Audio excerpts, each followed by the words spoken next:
Vamos a estar hablando de padres. Es el Día de los Padres. Saludamos a todos los padres, sobre todo a nuestro padre por excelencia. Hoy voy a estar hablando, el título del mensaje de hoy es Un padre controversial. Un padre controversial. Le dije a una amistad mía que iba a usar este título, me dijo, tú vas a estar en problemas. Un padre controversial. Y vamos a estar tocando algunos padres, pero antes de eso, ¿verdad? Habemos muchos tipos de padres. Hay padres altos, pequeños, gorditos, flaquitos, todo tipo de padres, más claros, más oscuros, de todas maneras, de todas formas. Hubo una vez un padre que era sobreprotector. De esos hay muchos. Este era un padre cristiano, un padre creyente. Quería educar a su hijo, a su único hijo, en los caminos del Señor, y que conociera todo lo más posible sobre la palabra y que no se contaminara con el pecado. Es un deseo de todo padre creyente, ¿verdad? Que sus hijos sigan sus pasos y puedan continuar siempre sirviendo al Señor. Este padre no quería que su hijo se contaminara con nada. Se lo mantuvo encerrado en su casa en el campo por 21 años. Allá lo educó, allá lo preparó, le enseñó la palabra de día y de noche, al acostarse, al levantarse, al comer, todo el momento le enseñaba todo lo que era correcto, todo lo bueno, todo lo honesto, todo lo santo, todo lo puro, que pensara en esas cosas nada más. Y que no viera televisión, no escuchara radio, no jugara video, no tenía internet, no tenía comunicación con el mundo exterior, para que así el muchacho no se contaminara. Resulta que a la edad de 21 años le dice, bueno hijo, yo te he dado todo lo que te puedo dar.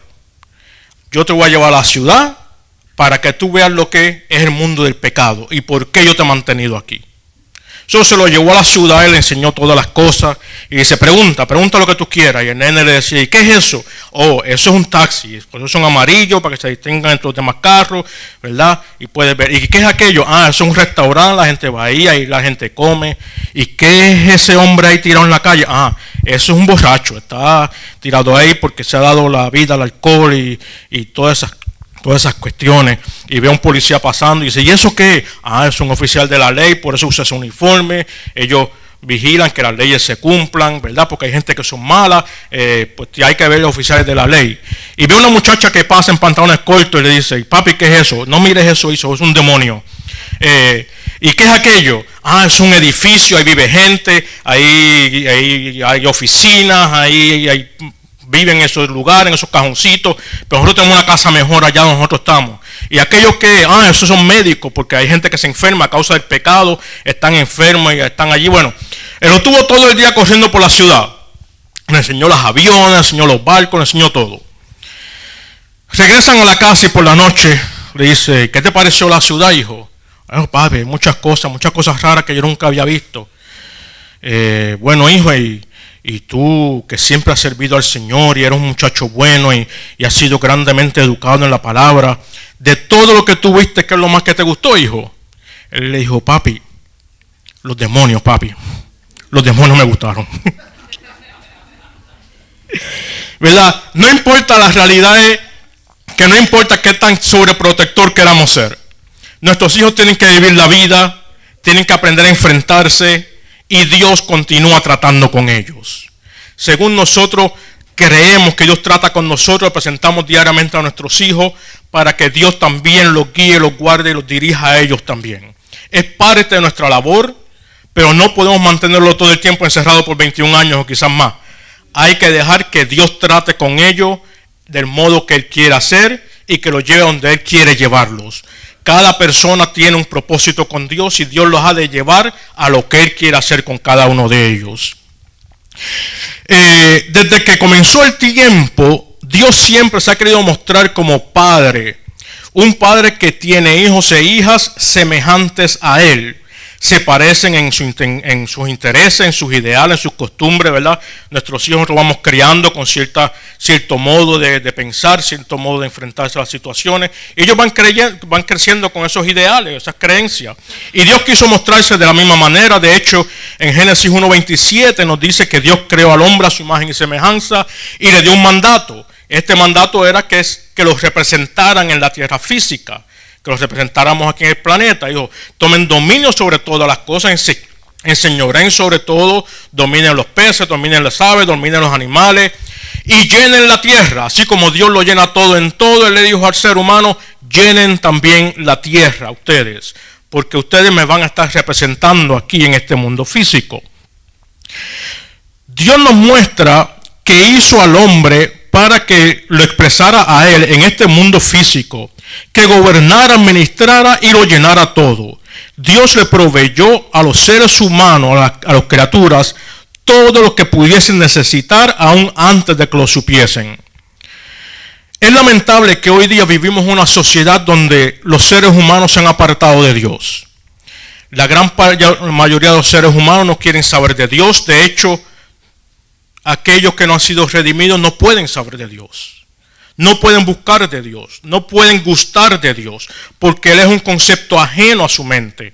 Desde que el hombre pecó y se apartó de Dios, la raza humana ha sido destituida de la presencia de Dios y el hombre solo no puede regresar a Él.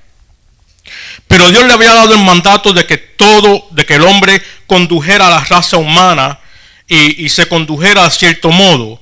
Lamentablemente hoy día encontramos que dentro de muchas cosas que el pecado ha causado entre el ser humano es la falta de los padres en los hogares. El hombre no quiere permanecer en el hogar.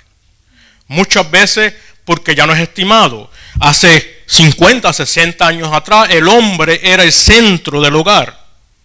Todo el mundo que tenía una necesidad iba a donde el padre. Todo el que necesitaba un consejo iba a donde el padre. Cuando el padre hablaba, todo el mundo escuchaba. Hoy día lo que vemos es la ridiculización del ser masculino, del hombre en el hogar. Cuando aparece una representación del hombre, encontramos que es el ser más estúpido, perdonando la expresión, dentro de la casa. Así lo representan en la televisión, así lo presentan en las películas, así lo presentan en los muñequitos, para que no se le dé el respeto necesario a los padres. Los padres con el tiempo han comenzado a alejarse, han comenzado a hacer ausencia dentro de los hogares. Hay que hacer una cosa clara, hay algunos que no deberían estar ahí. Pero la realidad es que el 90% de los casos encontramos niños que crecen sin un padre. Estamos creciendo en una sociedad, se cree que hay aproximadamente 1 de cada 3 niños no tiene un padre. En otras palabras, unos 24 millones de niños en la nación americana no tienen un padre. Y cuando digo que no tienen un padre, no quiero decir que no tienen un progenitor. Quiero decir no tienen un padre. Porque cualquiera puede ser un muchacho. Pero se necesita un hombre para que sea un padre. Y lamentablemente estamos falta de eso. De hombres que digan yo estoy dispuesto a hacer lo que sea necesario para levantar a mis hijos, para llevarlos y educarlos en el camino del bien, que sean hombres de provecho en la sociedad. Que pueda conducir a mis hijos para que sobre todas las cosas conozcan de Dios y puedan hacer brillar la presencia de Dios en medio de la sociedad. Hace falta hombres, como decían en el campo, que tengan los pantalones en su sitio. Esto ha traído como consecuencia gran devastación.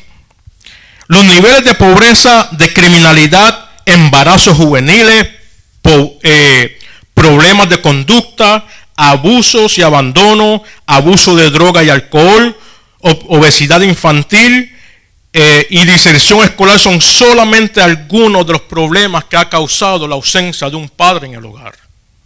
Y esto lo vemos en aumento, las tasas van en aumento cada día.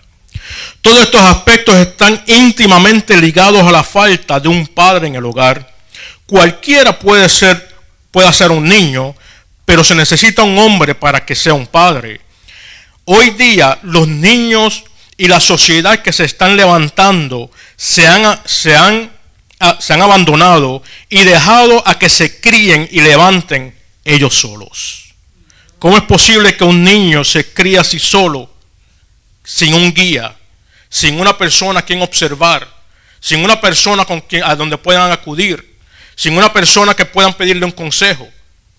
Se están levantando solos y hace falta hombres que estén dispuestos a ser padres. Y quizás a un rol de mentor, si no eres padre biológico de un niño, pero conoces a uno en tu comunidad, en tu iglesia, puedes decir, yo estoy dispuesto a dar la mano, a ayudar a este muchacho, que no se críe solo, no se críe sin un rol que pueda observar.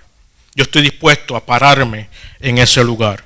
La palabra nos habla de diferentes tipos de padres. Yo quiero tocar algunos de ellos que podemos ejemplificar, podemos tomar como ejemplo en este momento para identificarnos con ellos y decir, si esa persona pudo y estuvo dispuesta, yo puedo también hacer algo similar. La primera persona que tengo aquí la encontramos en los evangelios sinópticos, en Marcos, Mateo y Lucas. Voy a estar leyendo de Marcos capítulo 5, el verso 22, dice: llegó entonces uno de los jefes de la sinagoga llamado Jairo. Al ver a Jesús, se arrojó a sus pies. Los otros tres evangelios, en Lucas 8:41 y Mateo 9:18, nos dicen muy similar a esto. No lo voy a leer, pero ustedes lo pueden buscar en la asignación. Nos habla similar a eso. Nos dice que este hombre llamado Jairo, aunque Mateo no menciona el nombre, pero dice que era el principal de la sinagoga, y nos dice que llegando donde estaba Jesús, se tiró a sus pies. Jesús acababa de regresar de enfrentarse al endemoniado gadareno. Ustedes saben esa historia porque ustedes leen la Biblia. Se había enfrentado al endemoniado gadareno, lo habían botado de allí, regresó nuevamente por el mar, y cuando llega a esta costa, se baja de la barca, quiere hablar con sus discípulos a solas, pero la gente los reconoce y se conglomeran, y él comienza a hablar con ellos. Allí aparece este hombre llamado Jairo. ¿Qué es importante de Jairo? Bueno, si leemos la historia, encontramos que la hija se había enfermado y fue donde Jesús para que sanara a la hija. Pero hay mucho más en esta historia. En el caso de Jairo, era uno de los principales de la sinagoga. La sinagoga es el centro de adoración y de culto religioso local en un pueblo, dentro de la religión judaica. El templo estaba en Jerusalén, y 7 veces al año todos los hombres tenían que ir a Jerusalén. Pero de semana en semana, cada sábado se reunían en la sinagoga local. Cada pueblo tenía su propia sinagoga, y estas sinagogas eran gobernadas por un grupo de hombres que eran electos. Estos hombres tenían que ser, como dicen en Puerto Rico, derechitos. Tenían que ser hombres ejemplares dentro de la sociedad y que supieran bien la ley y supieran los ritos ceremoniales judaicos para poder ser electo a esta posición. Y encontramos que Jairo era uno de estos hombres. En acuerdo al libro de Mateo, de la forma que lo presenta, dice que era el principal de la sinagoga. Dentro de este grupo de hombres que formaban la junta de oficiales de la iglesia o de la sinagoga, había un principal. Uno de ellos que se elegía dentro de ese grupo, ellos mismos lo elegían, que era como decir el pastor hoy día en la iglesia. Él se encargaba del mantenimiento de las facilidades, se encargaba de los rollos de la ley, de darle mantenimiento, que estuvieran en buenas condiciones, se encargaba de escoger quién iba a leer cada semana, como el que escogió a Jesús. A ese quizá me imagino que después lo apedrearon o quitando su posición, pero escogió a Jesús para que leyera en un momento dado. Eso era el líder o el principal de la sinagoga que hacía ese trabajo. También tenía como trabajo educar a los niños. En el pueblo donde estaba, los niños de posiciones adineradas pues podían ir a la sinagoga y eran educados en la ley judaica. Y este hombre tenía la labor de supervisar estas tareas. Nos dice que era el principal de la sinagoga, de acuerdo al libro de Mateo. ¿Por qué esto es importante? Bueno, primeramente, tenía una posición religiosa. Era conocedor de la ley, era conocedor de los ritos ceremoniales y muy probablemente, aunque la palabra no lo dice, era influenciado por los fariseos. ¿Se acuerdan de los fariseos? Aquella gente, como dicen Richie Bobby, que eran bien feos, que no se llevaban con Jesús. Ok, no nos dice la palabra que él era fariseo, pero seguramente está influenciado porque ellos tienen influencia en todos los grupos de lideratos religiosos en ese momento. Probablemente está influenciado por los fariseos y ellos no querían que nadie en la sinagoga le abriera las puertas a Jesús. Este hombre lo encontramos que es un dirigente religioso. También es un dirigente social. Está encargado de educar a los niños en la sociedad. Es electo por el pueblo a su posición. Quiere decir que dentro del pueblo era grandemente respetado. Y tenía que ser una persona económicamente estable, porque en acuerdo a las tradiciones y leyes judías, la posición económica representaba la bendición de Dios. Hoy sabemos que no siempre es así, Pero en aquel momento el que tenía dinero era bendecido por Dios. El que no tenía nada, el pobre, el que estaba enfermo, era desdichado por Dios. Ese era el concepto religioso del momento. Entonces encontramos a Jairo, un hombre bien parado dentro de la sociedad, dentro del pueblo en que vive, dirigente de la sinagoga, que tiene un problema. Y es que su hija se enferma. Su hija se enferma de muerte. En acuerdo al libro de Mateo, dice que la hija había muerto cuando él llegó donde Jesús. En acuerdo a Marcos y a Lucas, nos dice que estaba muy enferma, próxima a morir. Y él viene donde Jesús, lo cual, ustedes saben que ante los fariseos no querían que eso ocurriera. Ante la sociedad en que están viviendo, esto era algo para ser cuestionado. Pero sobre todo se está cuestionando a Jairo porque su hija está enferma. Su hija está enferma de muerte. Quiere decir que si en la casa de Jairo, que es un dirigente religioso, social y económico, hay una enfermedad, Dios está mirando de lejos a Jairo. Algo está pasando en la casa de Jairo que Dios se está apartando de él. Este es el concepto. Esto es lo que Jairo está viviendo. Y en muchas ocasiones nos encontramos situaciones similares. Cuando nos cuestionamos nosotros mismos si Dios me estará mirando de lejos. Si por las situaciones en que estoy pasando, las situaciones económicas, las situaciones de enfermedad, las situaciones sociales con otras personas, nos cuestionamos, Dios me estará mirando a mí de lejos. Esto se cuestionaba Jairo. Todo el mundo estaba preguntando por qué hay enfermedad en la casa de Jairo. Pero Jairo hizo lo indecible. Jairo hizo lo que nadie esperaba que él hiciera y lo que no se esperaba que ningún dirigente en Israel hiciera. Fue y corrió y se postró a los pies de Jesús. Eso lamentablemente muchos no queremos hacerlo hoy. Queremos hacer muchas cosas y lograr muchas cosas en nuestra vida. Tenemos muchas metas, tenemos muchas cosas que queremos lograr, pero muy pocas veces lo traemos a los pies de Cristo. Jairo, un padre preocupado, un padre que no le importó su posición social, su posición económica, su posición religiosa, dijo, mi hija está enferma, mi hija está muriendo y yo sé quién tiene la respuesta para mi hija. Y corrió y se postró a los pies de Cristo. Y fue y le pidió, mi hija está muriendo, ven, tócala para que sea sana. Él sabía que ante la sociedad, él estaba en problemas. Él sabía que ante los dirigentes religiosos estaba en problemas. Él sabía que económicamente esto iba a costar. Pero sabía también que había una respuesta. Sabía que había una esperanza para su solución y para la solución de la hija. El mejor sitio donde nosotros podemos estar en todo momento es a los pies de Cristo. Ningún hombre puede pararse tan alto como cuando está a los pies de Cristo. Ahí es donde tenemos que traer nuestras cargas. Ahí es que hay que traer nuestras enfermedades. Ahí es donde tenemos que traer nuestras metas, nuestras expectativas, nuestras visiones. A los pies de Cristo es donde tenemos que ponerlo todo. That's where we have to cast our crowns. Nuestras posibilidades, nuestros talentos, nuestra sabiduría, todo ponerlo a los pies de Cristo, porque Él es el que tiene la respuesta y la solución para nuestros problemas. Esto no quiere decir que cuando tú los pongas a los pies de Cristo, todo se va a solucionar. Esto quiere decir que hay respuesta para ti. Aunque la respuesta a veces no nos guste. Encontramos otro caso. Y este es quizás un poco más difícil. Especialmente para los padres que hemos tenido que llorar por nuestros hijos.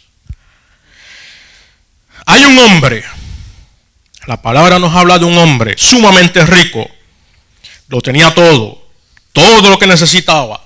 Todo lo que podía pedir, todo lo que podía querer, él lo tenía. Pero estaba viejo, estaba muy anciano, sabía que sus días estaban contados.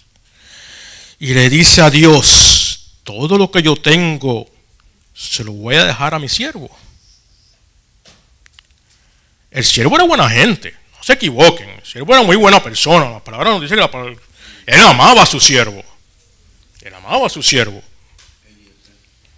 Pero él quería un hijo. Porque un hijo y un siervo no es lo mismo. Un hijo es hijo de la casa, de la sangre. Carne de mi carne, sangre de mi sangre. Un siervo es alguien que llega y está ahí cuando pues ya no sirve para más nada, se va. Un hijo se mete contigo a la cama. Un hijo te brinca encima. Un hijo te hace cosquillas. Un hijo es un hijo. Un siervo es un siervo. Hoy día tenemos muchos siervos en las iglesias, pocos hijos. Necesitamos más hijos y menos siervos. Este hombre llamado Abraham, que nada le faltaba un hijo. Y Dios le dice, yo te voy a dar un hijo. Yo te voy a dar un hijo que va a ser tu heredero. Y algunos por ahí pues dicen, pero él tuvo otro. No. Eso fue obra humana. Dios le habló y le dijo, yo te voy a dar un hijo. Un hijo de la promesa. Un hijo que Dios le prometió a él que le iba a dar. Y le dio el hijo. Ustedes saben esa historia, la han leído también. Sí, se llamaba Isaac. Este muchacho creció, llegó a cierta edad, aproximadamente unos 12, 15 años. No voy a pelear por más o menos. Como dice en inglés, plus o minus. Y un día, una mañana tempranito, Dios lo llama. Se lo voy a leer, para que no digan que estoy diciendo algo falso. Génesis capítulo 22, verso 1 y 2, dice, pasado cierto tiempo, Dios puso a prueba a Abraham. ¿Quién lo puso a prueba? Dios. Pasado cierto tiempo, Dios puso a prueba a Abraham y le dijo, Abraham, aquí estoy, respondió. Y Dios le ordenó, toma a tu hijo, al único que tienes y al que tanto amas, y ve a la región de Moriah. Una vez allí, ofrécelo como holocausto en el monte que yo te indicaré. No es tarea fácil. ¿Cuán difícil se nos hace dejar ir a los muchachos? ¿Cuán difícil se nos hace cuando los muchachos dicen, me voy? ¿Cuándo regresa? Cuando me voy a llegar. ¿Verdad? ¿Cuán difícil? No es fácil dejar ir a los hijos. Pero Dios le dijo, tienes que dejarlo ir. No solamente tienes que dejarlo ir, va a morir. Aquí entró Chava por el carrabo. Aquí se ponen las cosas difíciles. Aquí se ponen las cosas difíciles. Tú me estás diciendo a mí que después que yo he esperado tanto tiempo en obtener un hijo, finalmente tengo a mi heredero, y ahora tú me estás diciendo que tengo que deshacerme de él. Pero la palabra dice que Abraham fue obediente y fue a la montaña. Ustedes saben esa historia. Como todo padre, esto no fue fácil para Abraham. Abraham tuvo que haber tragado hondo. Dios le pidió que se deshiciera del muchacho y que iría a la muerte. Pero Abraham es confortado. Él amaba a su hijo y deseaba lo mejor. Era el único heredero. Esperó por años por este muchacho. Lo amaba demasiado, nos dice la palabra. Abraham sacrificó a su hijo. Abraham llegó hasta la montaña. Subió a la montaña. Amarró al muchacho. Lo acostó en las piedras. Y sacó el cuchillo. En el corazón de Abraham, el muchacho se había ido. En el corazón de Abraham ya el muchacho no era. Pero Dios le dijo, no lo hagas, ya tú cumpliste lo que tenías que hacer.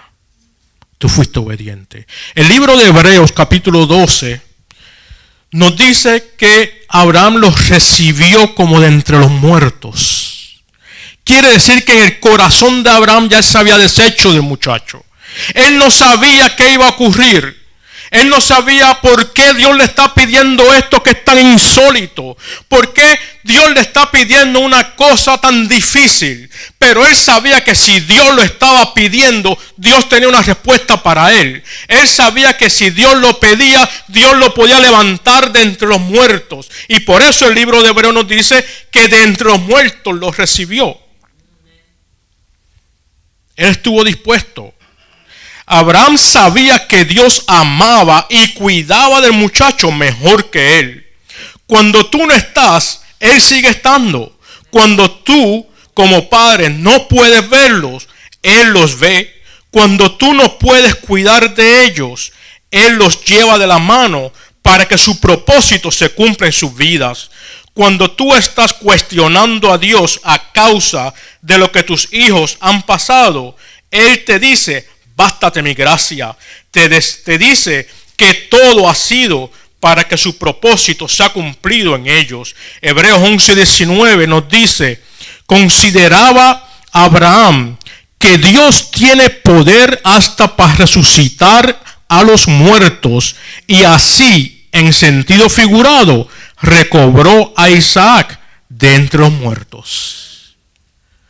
Tú no siempre puedes estar donde están tus hijos. Aún si viven contigo en tu casa, aún si duermen en el cuarto del lado, tú no siempre puedes estar con tus hijos. Pero Dios está ahí con ellos. Dios los está conduciendo. Dios los está guiando. Dios tiene protección de ellos porque tiene propósito con ellos. Tenemos un padre controversial. Tenemos un padre que no siempre entendemos. Tenemos a un padre que muchas veces cuestionamos nuestra humanidad, pero la realidad es que no podemos encerrar a ese padre en una cajita, a nuestro propio modelo, a nuestra propia forma, a nuestros propios caprichos. Él es rey soberano, Él es el rey por siempre y Él dicta las pautas. Él es quien dice lo que se hace, cómo se hace y cuándo se hace. Nosotros queremos que todas las cosas sean a nuestra manera, pero Él no trabaja a nuestra manera. Hoy día quizá en muchas iglesias hay ese espíritu de decir: Dios tiene que hacer lo que nosotros le pedimos. ¿De cuándo acá? Dios es Dios.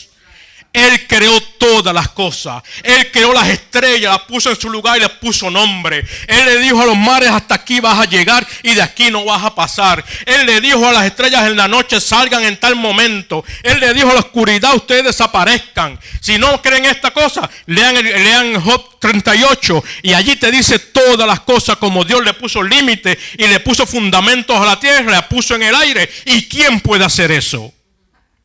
¿Quién le puede decir a Dios lo que Él tiene que hacer? Él es nuestro Padre y tiene la mejor intención para nosotros. Nosotros no siempre lo entendemos. No siempre entendemos cómo es posible que Él sostiene el universo, pero me ha mirado a mí y te ha mirado a ti. ¿Cómo es posible que creó todas las cosas, pero me amó a mí y te amó a ti? ¿Cómo es posible que un Dios santo, tan santo como Él, bajó hasta nosotros y vino y nos abrazó y nos dijo: yo te amo por encima de todas las cosas. Te amo tanto que estoy dispuesto a dar mi hijo para que tú seas un coheredero juntamente, para que poder adoptarte a ti como hijo mío también.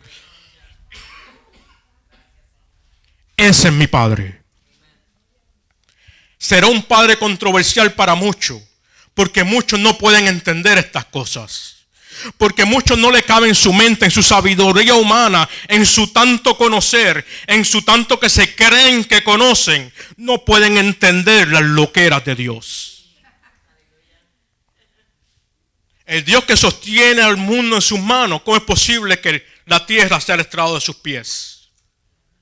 Dios es Dios. Y Él hace como Él quiere. Él hace lo que Él quiere. Nos lleva a donde quiere llevarnos. Pedro decía: cuando yo era joven, Pablo, cuando yo era joven me movía de un sitio para otro como quería, pero ahora soy viejo y ahora me llevan de la mano. Juan decía: el que es guiado por el Espíritu es como el viento, que donde quiera sopla y nadie sabe a dónde viene, a dónde va.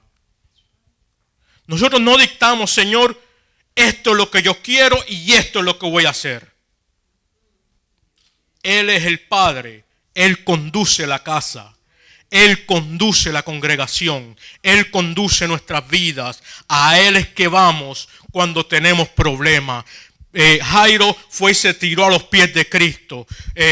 Abraham entendió que aunque su hijo él le pedía lo más preciado, él podía confiar completamente en Dios, porque Dios era el que suplía todas las cosas. Él entendía que Dios tenía el poder para hacer todas las cosas, y ese es nuestro Padre. Aunque sea controversial para muchos, aunque no entendamos todo su mover, aunque no entendamos todo lo que hace con nosotros, podemos confiar que Él tiene como Padre el mejor interés para nuestras vidas. Podemos venir a sus pies, tirarnos de frente ante Él y decirle: Señor, aquí estoy. Brilla tú en mi vida.